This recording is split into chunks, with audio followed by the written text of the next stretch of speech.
Hi, today I'm gonna make boost tea or immunity tea for not get COVID-19.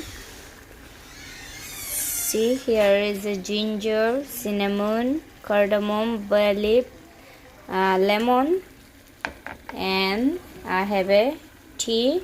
So hot water and then tea, and then I have to put it ginger and cinnamon, cardamom and bay leaves.